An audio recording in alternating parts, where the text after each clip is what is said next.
Man of Steel. I feel like I just did this not too long ago. So, I've already explained it. There are a lot of reviews on this channel that I did very recently that I just wasn't happy with because I might not have covered certain things that I wanted to talk about, or I just didn't really give it my all. Point is, doing Man of Steel again. Man of Steel is a reboot of the Superman story, the origin story, and it is also the first film in the DC Extended Universe, and basically what happens is Clark Kent is trying to find his way in the world, being who he is, and then this threat from his world comes back and finds him, and so now he's got to save the world. Let's talk about the cast. Henry Cavill is an amazing Superman at the start of his superhero career. This is not the Superman that we all know and love from the Christopher Reeve movies, and I'll even go as far as to say maybe even the Superman Returns version. Just because that version of Superman was more in line with the Christopher Reeve version of the character, but this version of the character is more along the lines of, like,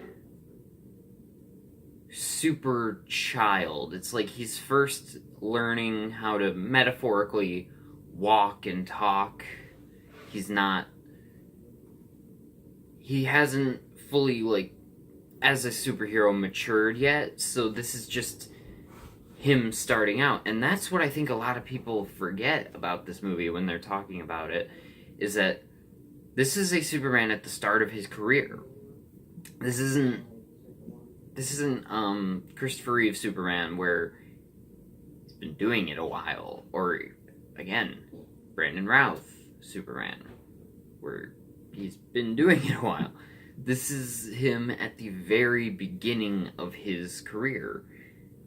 And so that's just what I think a lot of people forget about this movie. And Henry Cavill does a great job. He is really good at portraying the fact that even though he looks like us, he never will be one of us. And that is something that I think this movie in general just does really well.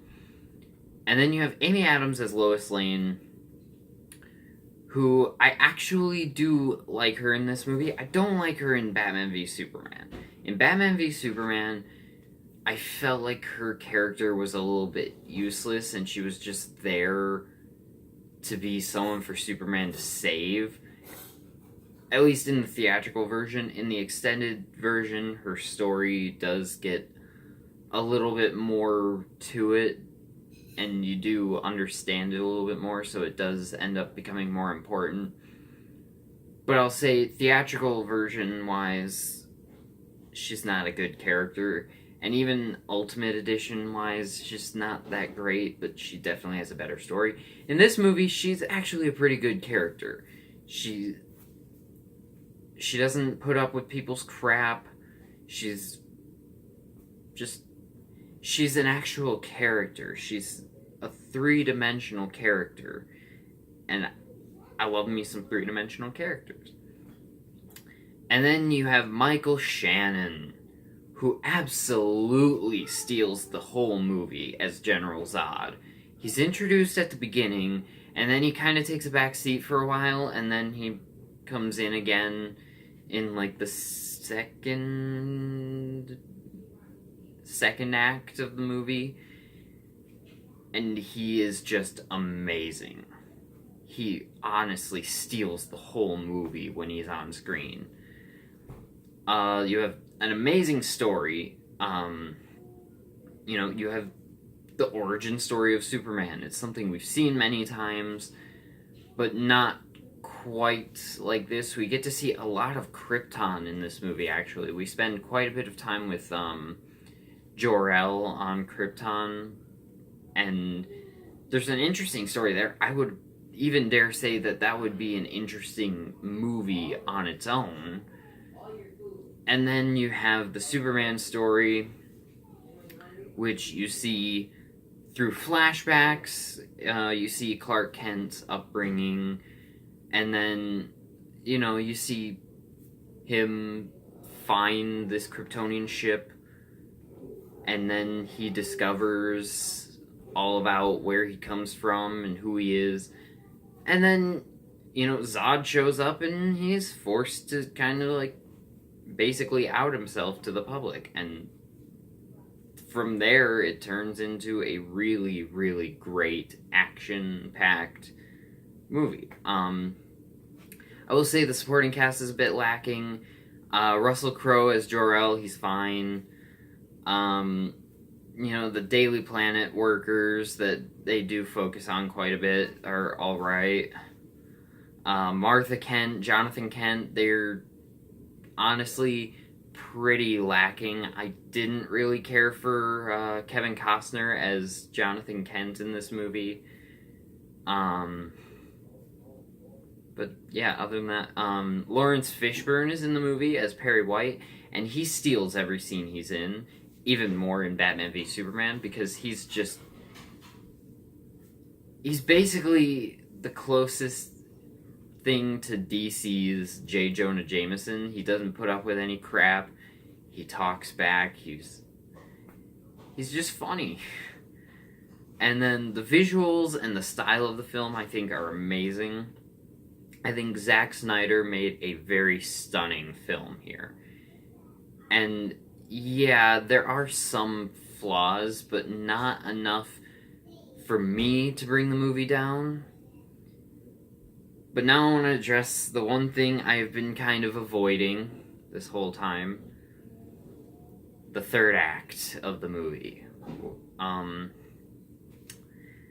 There is a lot of destruction and possibly death in the final act of this movie. Most of it is not Superman's fault. Everyone says it's Superman's fault, but the majority of it comes from the World Engine just destroying everything, or the Kryptonians going around and killing people, or the fact that the World Engine has this like gravity displacement, so it's making, like, when the Air Force are shooting missiles at it, makes the missiles go haywire and go flying off into the city. Superman has nothing to do with that. Yeah, during the final fist fight with Zod, there is a lot of damage, but I don't think it's possible to really be 100% in control of where your fight goes if you're fighting someone. Like, I have never fought someone, like an actual fight, but I can almost assure you that it's not like you can't really just predict where you're gonna go and be able to not go there, Honestly, I think it's fine. There are gonna be deaths and casualties when aliens are trying to freaking terraform on our planet, But I think this is probably my personal favorite Superman movie, just because I think this is the best one that handles Superman's humanity. We get to see a lot of Krypton, and Krypton is actually cool. The Zod storyline is cool. Just everything about this movie is... There's a lot of cool stuff in here. I know that's probably not a great word to describe this movie, because that makes it sound... I don't know, it just doesn't sound quite right, I guess. But that's it. This movie is just really cool. I really like this movie. And yeah, I have some problems with it, but not enough to bring the movie down. I still think this is an amazing movie, and I'm going to give Man of Steel an A+. Let me know in the comments what you guys think of Man of Steel. Have you seen it? And I will talk to you in the next video. Bye.